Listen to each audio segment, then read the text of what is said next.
જય સ્વામિનારાયણ. જતીન ઠક્કર, ગાંધીધામથી. વિવાદની જગ્યા હતી શ્રીજી સત્સંગ હોલ, આપણે ગાંધીધામ ભારતનગર ખાતે.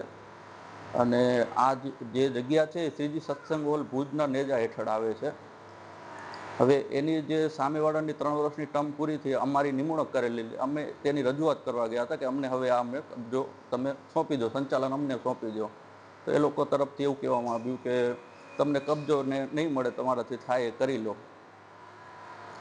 ને બદલામાં મેં ખાલી એટલું કીધું કે તો પછી તમે સ્ટે ઓર્ડર લઈ આવો. તો કે એ લુખ્ખા અહીંથી જતો રહે ને એવું બધું અપમાનજનક શબ્દો કહ્યા અને સીધા મારપીટ ઉપર ઉતરી આવે. એમાં 4-5 જણાએ મારા ઉપર હુમલો કર્યો. ટોટલ વધારે જણા હતા, ટોટલ એ લોકો 40 જણા હતા, પણ મને આ 4-5ના ચહેરા યાદ છે જેના હું નામ લઈ શકું. 4-5 જણા મેન તમને જે 4 વ્યક્તિમાંથી એક તો પૂજ કમિટી મેમ્બર સંજયભાઈ મનસુખલાલ મીરાણી હતા, અને એમના બચાવ એમને સાથે હતા એમનો ભાઈ ચેતન મનસુખલાલ મીરાણી, સંજયભાઈનો પુત્ર ઘનશ્યામ સંજયભાઈ મીરાણી, અને ઘનશ્યામનો મિત્ર હતો હિતેશ રૂપારેલ. આ 4 જણાએ મને થઈને વાળ પકડીને દિવાલમાં ભટકાવ્યા છે, માથામાં માર્યું છે. અને એમાં જે ઘનશ્યામ હતો એને મારે લગભગ 5 થી 7 મિનિટ મારું ગળું પકડી રાખ્યું છે, દબાવી રાખ્યું છે, પણ મેં જેમ તેમ કરાવીને ત્યાંથી ભાગી છૂટ્યો હતો. એમને મને 3 જણાએ પકડી રાખ્યો હતો દિવાલમાં, ને 1 જણાએ મને આમ ગળામાં હાથ રાખીને કન્ટિન્યુ 5 થી 7 મિનિટ દબાવ્યું હતું. મેં મારા હાથથી આમ ધક્કો મારીને ત્યાંથી ભાગી છૂટ્યો બારે. અને જેવો બારે નીકળ્યો ને તો બારે કેમેરા લાગેલા છે, તો બારે એ લોકો આવ્યા નહીં, એ જેથી કરીને હું બચી શક્યો. અને પછી તરત બહાર આવી ગયો. અને બારે આવીને મેં મારી સેફટી માટે 112 નંબર ઉપર કોલ કર્યો. અને મારી અંદર જે બનાવ બન્યો એના કારણે જે માથામાં ઈજા થઈ હતી એના કારણે મને ચક્કર ને હાર્ટબીટ ને મારા બહુ વધી ગયા હતા. અને એવી બધી સિચ્યુએશન હતી ને મને પોલીસ પ્રોટેક્શન જરૂર હતી, એટલે મેં કોલ કરી નાખ્યો હતો. પણ જ્યાં સુધી ના આવે ત્યાં સુધી તે સ્થળ ઉપર છુપાવવાની ટ્રાય કરી હતી. શ્રીજી સત્સંગ ટ્રસ્ટ હોલના નેજા હેઠળ છે, અને એમને અમારી કાયદેસરની નિમણૂક કરેલી છે, જેના દસ્તાવેજ અમારી પાસે મોજૂદ છે. પાવર ઓફ એટર્ની આપને નિમણૂક પત્રને આપેલા છે? હા, બધું આપેલું છે, ને અમે રજૂ બી કર્યું, પછી કે અમે આને વેલિડ નથી કરતા અને તમને કબજો નહીં મળે, થાય તે કરી લો એવી ધમકી આપી છે.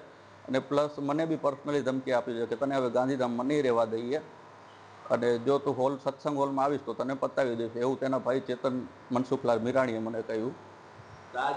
હજી અહીંથી ક્યાં નથી ગયો, હજી મારી ફરિયાદ નથી નોંધાણી ત્યાં સુધી હું અત્યારે હજી બી મને પૂરી સુરક્ષા પૂરી પાડવામાં આવે, પ્રોટેક્શન આપવામાં આવે, આ લોકોની ધરપકડ કરવામાં આવે, એ જ માંગ છે મારી. બસ.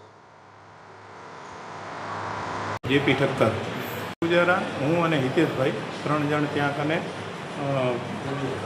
હોલના કાગળો લઈને ત્યાં ગયા હતા કે અમને ભાઈ આ રીતે આ લોકોએ નિમણૂક કર્યા છે, તો તમે અમને કબજો આપો. એવી રીતે ચર્ચા કરવા માટે ગયા હતા. અને એ લોકોએ જતીનને એમ કીધું કે જાજા લુખા અહીંયાથી હાલતો હતા. એ સંજય મીરાણીએ કીધું કે તારું કામ નથી કે અહીંયા કે. અને હતા રમેશભાઈને આદિપુરવાળા હતા બધા, એમની હાજરીમાં આ બધું થયું. જતીનને આવા શબ્દો બોલ્યા એટલે જતીને એના ઉપર સંજયને વાત કરી કે સંજય તું આવી રીતે બોલશો એ વ્યાજબી નથી બોલતો. એ ઊભો થયો એટલે એને એમ થયું કે મને મારવા ઊભો થયો, એટલે એના ઉપર આ બધા તૂટી પડ્યા અને એને માર્યો. એમાં મારવામાં ચેતન મીરાણી, સંજય પોતે, એના છોકરો અને ઉપેન્દ્રનો છોકરો અને બીજા અન્ય મારવામાં બધા મારામારી કરી એને. અને 40 થી 50 જણનું ટોળું હતું.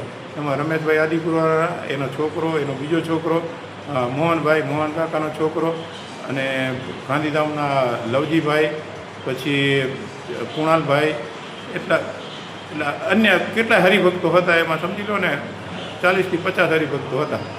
એમાં રાજુ હતો અને ચેતન મીરાણી હતો, બીજો ચેતન મીરાણી હતો, બધા અન્ય કેટલા હતા હરિભક્તો. અને મારામારી કરીને આને એકદમ ઘાયલ કરે. મેં છોડાયો ને, બહુ મહેનત કરીને છોડાયો. અને પછી કીધું હવે તું ભાઈ નીકળી જાય. એનું ગળું પણ દાબ્યું હતું, પણ ભગવાનની દયાથી એ બચી ગયો અને એને અમે પછી હોસ્પિટલ લઈ આવ્યા. કાપી નાખવાની વાત કરી હતી, પણ એ શું છે એનું નામ આપશું ને તો એને વળી એમ થશે કે જો મારાથી હવે આડવેર કરીને કર્યું છે. પણ એવું કાપી નાખવાના શબ્દો બોલતા હતા. એ તમે બધા જ હાજર હશે ને પૂછો, એને બધાએ ઝાલ્યો હતો.